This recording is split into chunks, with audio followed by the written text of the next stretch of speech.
رايح اقابل اسامه وعمرو، عندنا ميتنج في الهرم. الكاميرا هتفصل شحن عشان نسيت الشاحن في الاستوديو في اكتوبر.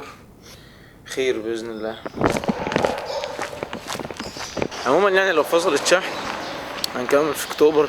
هي خلاص يعني بتنبض كده احمر. رايح دلوقتي حالا المريطيه، المفروض عمرو وصل ان شاء الله. عندنا ميتنج سريع جدا الساعه 10 ناقص نص ساعه، وهنروح للراجل بتاع الكبالن عشان ناخد الضمان لو فاكرين يعني.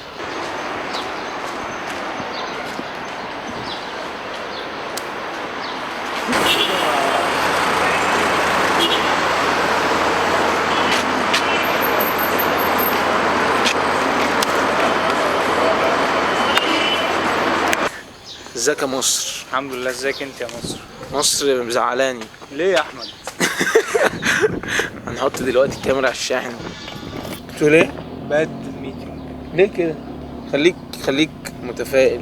يعني مالهاش علاقه بالتفاؤل، هي ليها علاقه يعني احنا الشغل. الكلاينت زعلان. فاهم؟ حاسس ان احنا مش جاهزين، وبالعكس ده حاسس ان احنا كده هيدينا فلوس على الفاضي. ده انا متاكد ان هو ده في دماغه، يعني ان هو مش فلوس على الفاضي، بس فكره ايه، ان هو كان في الاول كان فاكرنا اجمد من كده. فاهم؟ عمرو قطعت. بص انا دلوقتي رايحين نقابل اسامه، وانا هفطر عشان انا معايا افطار لوحدي. ايه ده دومه دي ولا تفطر معايا؟ لا ده كيس عيش دايت.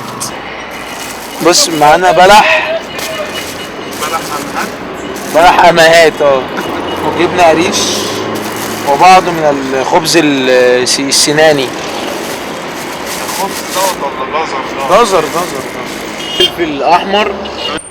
طلع الطاقه السلبيه. بص الناس اللي واقفه على كاس السكر ازاي. بنخرج الطاقه السلبيه اللي خدناها في الميتنج عشان نكمل اليوم مبسوطين.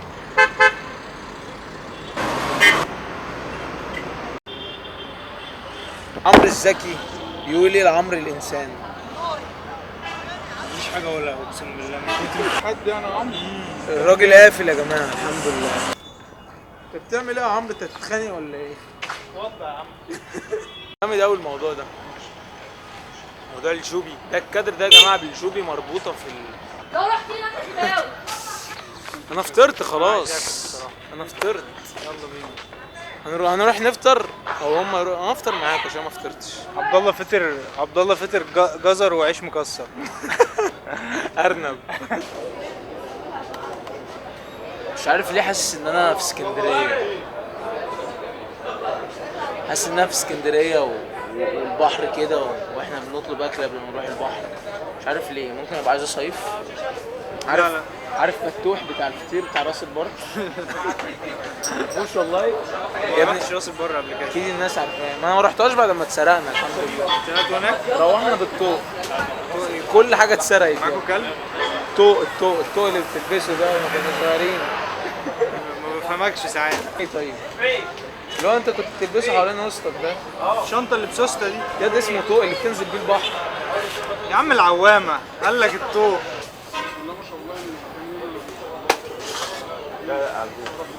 اللي بيحصل هنا البرنامج بتاع جعباص اللي انتوا المفروض شفتوه ده. جعباص جاي دلوقتي وبسيوني جاي لنا مجموعه بشر كتير، واسامه رشاد شغال معانا اصلا.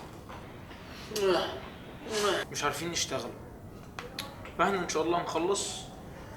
هم شغالين تقريبا انا بس اللي مش عارف اشتغل. هنخلص شغل ونرجع لكم تاني. طيب احنا احيانا كده بحس ان انا مريض نفسي او تعبان. والله احيانا انا اصلا مريض لان انا بتضايق من حاجات ممكن اكون انا بعملها ومش بلاقي تفسير للكلام ده لما بشوفها. فانا مثلا شفت فيديو من النهارده الصبح شفت فيديو فضايقني جدا، فممكن اكون انا بعمل الذنب ده، بس لما شفته اتضايقت اكتر. معرفش ليه. الستار في حق ربنا سبحانه وتعالى ان هو كثير الستر علينا، فاحنا ربنا بيسترنا واحنا بنفضح نفسنا. عارف الفرق بين العاصي والفاجر؟ العاصي ده اللي بيفطر في رمضان، والفاجر اللي بيفطر اصلا قدام الناس. العاصي بقى، العاصي اصلا يعني ايه؟ بيعمل الذنب بس عارف ان هو ايه، حرام وكده، فمستتر، فبيعمله ايه في البيت من غير ما حد يشوفه.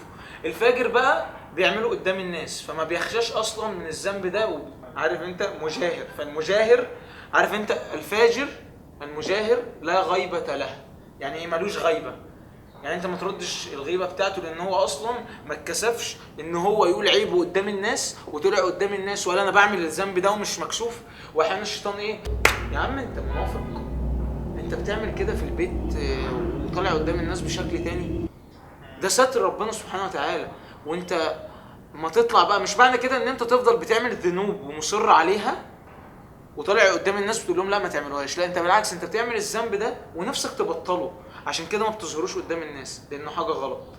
فمثلا لو بتشرب سجاير، فانت اي واحد بيقول لك ايه رايك في اكسبيرينس السجاير، فانت بتقول له لا ما تجربهاش، عشان هو ذنب انت مكشوف اصلا اللي انت بتعمله. اذا بليتم فاستتروا، يعني لو انت اصلا ربنا ابتلاك بحاجه فاستر نفسك. فهو سبحان الله يعني كل امتي معافى الا المجاهرين.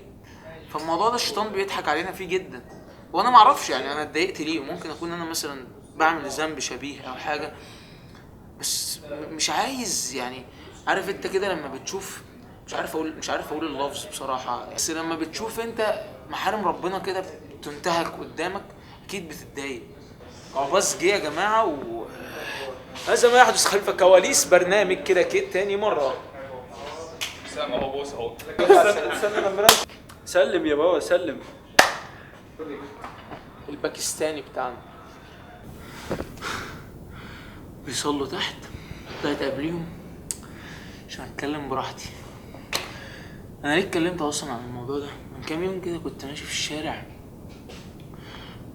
مش قادر، وقعدت افكر كده، ابص في كمية الشوارع وكمية البيوت وكمية الاسر اللي جوه البيوت وكمية المشاكل اللي جوه الاسر وكمية الذنوب اللي العباد كلهم بيعملوها، وان ربنا سبحانه وتعالى لا تختلف عنده الاصوات، بيسمعنا وبيسمعنا احنا بنتوب، وشوفنا احنا بنعصيه، واحنا بنيجي بعد كل ده بنقابل المعاملة دي بان احنا نفضح نفسنا.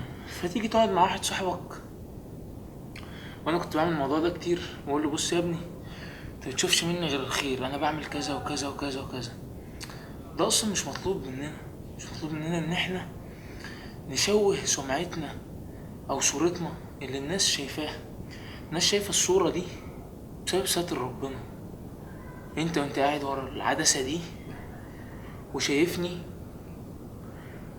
ربنا ساتر كتير قوي عنك او ساتر كتير قوي عنك، وانا قدام العدسه دي ربنا ساتر كتير قوي ورايا انتوا متشوفوهوش. فاحنا بنقابل المعامله دي يعني. وتخيل اصلا قدره ربنا سبحانه وتعالى في ان هو يسمع الاصوات بتاعت الناس دي كلها. يعني سبحان الله، انت لو اتكلمت مع 2 في نفس الوقت ممكن تتجنن.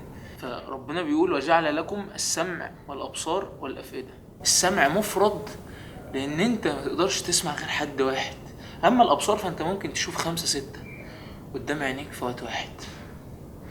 هم طالعين دلوقتي. عمرو الصديق طلع ايديك. عمرو الصديق هياخد المايك عشان هنصور. ايوه هو ده اللي هنصوره. ايوه يا حازم، ايوه يا حبيبي. صور جعباص. تقول ايه يا جعباص؟ البرنامج اللي بيتعمل عندنا في والله انا اللي عامل كل حاجه. دلوقتي حالا اللي هيحصل ان احنا بنصور حلقه لجعباص. صدق كده الاضاءه احلى، هو اللي عامل الست يا جماعه، هو اللي عامل كل حاجه. عمرو الصديق اصلا عيني بصوا بيعمل ايه، فني عده. فتقريبا هنقفل الفلوج هنا وهيخلص هنا للاسف. يلا عمرو صديق اقفل لنا الفلوج.